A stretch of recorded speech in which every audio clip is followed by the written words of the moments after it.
મહેસાણાના કડીમાં ધોધમાર વરસાદ વરસ્યો। 8 ઇંચથી વધુ વરસાદે જળબંબાકારની સ્થિતિ સર્જી નાખી। કરણનગર રોડની 25 જેટલી સોસાયટીઓમાં પાણી ભરાઈ ગયા। જય ગુરુદેવ અને એટલાન્ટા પાર્કમાં પાણી ઘૂસી ગયા હતા। ઘરોમાં પાણી ભરાતા અનાજ અને ઘરવખરીને નુકસાન પહોંચ્યું છે। બાળકોને શાળાએ જવામાં ભારે મુશ્કેલી પડી રહી છે। ભારે વરસાદ બાદ સ્થાનિકોમાં રોષનો માહોલ છે કે કરોડોના બજેટ છતાં વિકાસના નામે અહીં મીંડું જોવા મળી રહ્યું છે અને પરિસ્થિતિ ખૂબ જ વિકટ જોવા મળી રહી છે। આ તસવીરો લોકોના ઘરોમાં પાણી ઘૂસી ગયા છે। લોકો ડોલ મારફતે પાણી ઉલેચીને બહાર ફેંકવા માટે મજબૂર બન્યા છે। સ્થાનિકો કહી રહ્યા છે કે અમે લાખો કરોડો રૂપિયા ટેક્સના નામે જ્યારે આપીએ છીએ તો સુવિધાના નામે અમને મીંડું શા માટે મળી રહ્યું છે। અલગ અલગ વિસ્તારો એવા છે કે જ્યાં મહેસાણામાં લોકોના ઘરો સુધી પાણી ભરાયેલા જોવા મળી રહ્યા છે અને જો હજુ વધુ વરસાદ આવે તો પરિસ્થિતિ હજુ પણ ખરાબ થાય તેવી સ્થિતિનું નિર્માણ થઈ શકે છે। હવે જ્યારે ઘરમાં જ પાણી આવી ગયું છે તો જવું ક્યાં તે સવાલ થઈ રહ્યો છે। ઘરવખરીને નુકસાન પહોંચી રહ્યું છે। દર વર્ષની આ સમસ્યા છે પરંતુ આ સમસ્યાનો કોઈ જ ઉકેલ તંત્ર પાસે નથી। આ તસવીરો આપ જુઓ, એ બાળક છે, બાળકના કમર સુધી પાણી અહીંયા ભરાયેલા જોવા મળી રહ્યા છે। વાહનોના એક એક ટાયર ડૂબી જાય તેટલું પાણી અહીં ભરાયેલું જોવા મળી રહ્યું છે અને આ સ્થિતિ સામાન્ય વરસાદમાં જ હજી અત્યારે આ સ્થિતિ છે। 8 ઇંચ વરસાદ વરસ્યો છે। જોકે તેમાં આ પરિસ્થિતિ છે હજુ વધુ વરસાદ વરસે તો વધુ ખરાબ પરિસ્થિતિ થઈ શકે તેમ છે। વરસાદ બાદ કડીમાં સ્થિતિ જે છે તે જોવા જેવી થઈ છે। અહીંના જે સ્થાનિકો છે તેમને આપણે આ દ્રશ્યો જે છે બતાવીએ કે પાણી ઘરમાંથી ઉલેચતા હોય, જે દીકરીઓ જે છે તે સ્કૂલે નથી ગઈ, આખી રાત તેઓ લોકો જાગ્યા છે અને ઘરમાંથી સાફ સફાઈ અને પાણી જે છે તે કાઢી રહ્યા છે તેવી પરિસ્થિતિ જે છે અત્યારે હાલમાં જોવા મળી રહી છે।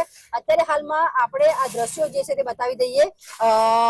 જે પ્રકારે આ બાળકીઓ જે છે તે પાણી અહીંયાથી ઉલેચી રહી છે, આ ઘરના દ્રશ્યો છે એ આપણે બતાવી દઈએ કે કેવી પરિસ્થિતિ છે। અત્યારે હાલમાં દીકરીઓ જે છે નાની નાની સ્કૂલે જવાના સમયે અત્યારે આ ઘરની સફાઈ કરી રહી છે, પાણી કાઢી રહી છે। આ દ્રશ્યો જે આપને અત્યારે હાલમાં બતાવી દઈશ। કેમેરામેનને કહીશ કે તેમને આ જે દ્રશ્યો જે ઘરના એ પણ બતાવે કે કેવી પરિસ્થિતિ છે। લોકોને ખાવાનું ક્યારે મળશે, વહેલી સવારની ચા નથી મળી, લોકોના ઘરની વસ્તુઓ સામાન જે છે તે બગડી ગયો છે। લોકો જે છે તે કહી શકાય કે જે પ્રકારે અહીંયા જીવતા હોય છે પોતાના ઘર વખરીનો સામાન જે છે તે બગડી ગયો છે। આ બાળકો જે છે તે કેવી રીતે રહેશે તે પણ અહીંયા એક મોટો સવાલ ઉભો થાય છે। 4 થી 5 કલાક 6 કલાક વીતી ગયા છે પરંતુ સ્થાનિક તંત્ર જે હજુ પણ આ એરિયામાં ફરક્યું નથી તેવા હાલ દ્રશ્યો આપણને જોવા મળે છે। કોઈ પણ તંત્ર અહીંયા અત્યારે હાલમાં આવ્યું નથી અહીંયા જોવા માટે। કોઈ પાણી કાઢવાની કોઈ વ્યવસ્થા નથી। આ બાળકો જે છે જાતે જ પોતાના ઘરની સફાઈ જે છે તે કરી રહ્યા છે અને સૌથી મોટો સવાલ છે કે બેન કેટલા વાગ્યાથી આવી પરિસ્થિતિ છે? રાતના 2 વાગે। રાત્રે 2 વાગ્યાથી? હા, 2 વાગ્યા પછી આવ્યો વરસાદ, પછી 5 વાગે તો પાણી ભરાઈ ગયું। ત્યારથી તમે સાફ કરો છો? હા। આટલી સફાઈ કરે છે હજુ સુધી ઘર સાફ નથી થયું? નહીં, અડધું ભરાઈ ગયું। કોઈ પણ પ્રકારનો માણસ અહીંયા જે છે કહી શકાય કે ફરતું પણ નથી એવી પરિસ્થિતિ છે। હા, તંત્ર નથી આવ્યું કોઈ જોવા હા, માટે? નથી આવ્યું કોઈ। તો હાલની જે પરિસ્થિતિની વાત કરવામાં આવે તો તમારા બાળકો સ્કૂલે પણ નથી મોકલ્યા? ના, નથી મોકલા। ઘરમાં પાણી છે, કેમ મોકલી? તો ખાવા પીવાનું કેવી રીતે કરશો? આ બધું સાફ થઈ જાય પછી ખાવા પીવાનું, પછી સફાઈ ને ખાવા પીવાનું કામ કરશો? બાળકો સ્કૂલે પણ નથી ગયા। તો આ પરિસ્થિતિ છે જે આપણને આ દ્રશ્યો જે છે તે ક્યાંક ને ક્યાંક વિચલિત કરતા હોય છે કે આવી પરિસ્થિતિમાં રહેવા માટે મજબૂર જે બન્યા છે કારણ કે બહારની ચોકઅપ જે ગટરો છે તે થઈ ગઈ છે। 8 ઇંચ જેટલો વરસાદ થયો છે ત્યારે આખી કડીને જાણે કે ઘમરોલી લીધું હોય તેવી પરિસ્થિતિ અત્યારે હાલમાં જોવા મળી રહી છે। લોકો હજુ પણ પોતાના ઘરોમાંથી પાણી ઉલેચી રહ્યા છે। પાયલ યાદવ, સંદેશ ન્યૂઝ, કડી। તો અલગ અલગ તસવીરો જે આપ ટીવી સ્ક્રીન પર જોઈ રહ્યા છો, જે શાળાએ જતા બાળકો છે તેમને પણ હાલાકી ભોગવવાનો વારો આવ્યો છે। રીતસરનું તરીને આ વિસ્તારમાંથી બહાર નીકળવાની ફરજ જે સ્થાનિકો છે તેમને પડી રહી છે। તંત્ર અહીં હજુ સુધી નથી ફરક્યું, તેને લઈને પણ લોકોમાં એક આક્રોશ જોવા મળી રહ્યો છે અને પાણીનો નિકાલ કેવી રીતે થશે તેને લઈને પણ સવાલ ઉઠી રહ્યા છે।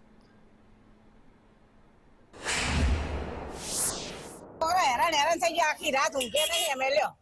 આમ બીક લાગતી હતી, ડર લાગતી હતી। બીકના મારે ઊંઘ્યા નથી, બાળકો સ્કૂલે નથી આખી ગયા. રાત બાળકો સ્કૂલે નહીં ગયા, અનાજ બનાજ બધું પલળી ગયું, કશું રહ્યું નહીં. અમારા સાધનો છે જે બિલ્ડરો જેટલા સોસાયટી બનાવી બંધ કરી દીધા. અમે નાનો વર્ગ છીએ, અમારું કોણ સાંભળે? અમારું કોઈ ના સાંભળે. અમે હાવ નાનો વર્ગ છીએ.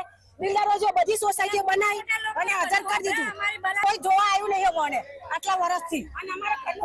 ઘરમાં તમે જોવા આવો, મારા ઘરમાં ઘઉં ચોખા ગોદડા પલ્લી મૂક્યું છે, સેટી બેટી જો ફોટા પાડો તમે એટલે ખબર પડશે. વહેલી સવારે ઉઠ્યા બાદ તમે બાળકોને સ્કૂલે નથી સ્કૂલે મોકલે જ નથી પાણી મય આવવાનું. દૂધે નહીં અમારી જોડે, ખાવાય નહીં અત્યારે. એવું રમણ ફૂટ પલળી ગયું બધું ઘરમાં, કઈ જ નહીં રહ્યું. આ બધા સાધન માં પેટ્રોલ જતું રહ્યું, ઓઇલ જતું રહ્યું, સાધન નહીં ચાલતા, શું કરીએ અમે? એ પણ પલળી અને તેમને ઉપર મૂકવા પડે તેવી પરિસ્થિતિ અત્યારે હાલમાં જોવા મળી રહી છે. આ ઘર છે, તમને બતાવી દઈએ કે ઘરની અંદર પણ લોકો જે છે વહેલી સવારથી જે સાફ સફાઈ ને કર્યું છે તેને લઈને પોતાનો સામાન ઉપર મૂકવો પડે તેવી પરિસ્થિતિ રાત્રે 2 વાગ્યાથી આ લોકો અહીંયા મચી રહ્યા છે, પોતાના ઘરની અંદર પાણી કાઢી રહ્યા છે અને આ પરિસ્થિતિમાં જીવવા જે છે તે મજબૂર બની છે. ચોક્કસ લોકો જે છે તેવી પરિસ્થિતિમાં જીવવા મજબૂર બન્યા છે કે તેમનો સામાન જે છે તે પલળી ગયો છે અને તેઓ ઘર વખરીને તમામને ઉપર મૂકવી પડે તેવી પરિસ્થિતિ. જે લોકોના ઘર જે કહી શકાય કે 2 માળનું નથી તેમની પણ આ જ પરિસ્થિતિ છે. લોકો કહી શકાય કે પોતાના વારે વારે આવી રીતે મૂકે છે સામાન ઉપાડીને બહાર, તે પરિસ્થિતિ અત્યારે હાલમાં છે. આ દ્રશ્યો આપણને ક્યાંક ને ક્યાંક વિચલિત કરી રહ્યા છે. બધું ઉપર મૂકી દીધું. અને સવારે આખી રાત આખી 2 વાગ્યાથી ચાલે આ તો દાડો ઉગ્યો 9 વાગ્યા અને આવાના પોણી કાઢીએ ઘરની બહાર. છોકરાને બેગો બધું ચોપરાને બપરાય તને જતા રહ્યા ઘરમાંથી. અનાજ બનાજ ચોખા બોખા બધું તને જતું રહ્યું ઘરમાંથી. પરિસ્થિતિ બહુ ખરાબ છે. હા 15 વર્ષથી આવું જ છે. કોઈ કશું ત્યારે નેતાઓના જયારે ઇલેક્શનો આવે છે ત્યારે મોટા મોટા દાવાઓ કરવામાં આવતા હોય છે કે રોડ રસ્તા ગટર બધી જ વ્યવસ્થા કરી આપીશું. એ તો કશું વ્યવસ્થા નહીં કરી. સોસાયટીમાં કઈ કચરો ગટરો બટરો કઈ સાફ નહીં કર્યું. ચોક્કસ વાત કરવામાં આવે તો સંદેશ ન્યૂઝ ગ્રાઉન્ડ ઝીરો ઉપર પહોંચ્યું હતું અને આ તમામ ગ્રાઉન્ડ ઝીરો રિપોર્ટ જે બતાવવામાં આવે છે લોકોના ઘરમાં ઘઉં ચોખા અને કહી શકાય કે વહેલી સવારની લોકોને ચા પણ નસીબ થઈ નથી તેવી પરિસ્થિતિ જોવા મળી રહી છે. ત્યારે સ્થાનિક અને જે પ્રજાના પ્રતિનિધિઓ કહેવાતા પ્રજાના પ્રતિનિધિઓ છે તે એક પણ અહીંયા ફરક્યું નથી અને આ વિસ્તાર આખો પાણીમાં નરકાગાર જેવી સ્થિતિમાં જીવવા માટે લોકો મજબૂર બન્યા છે. પાયલ યાદવ, સંદેશ ન્યૂઝ, મહેસાણા.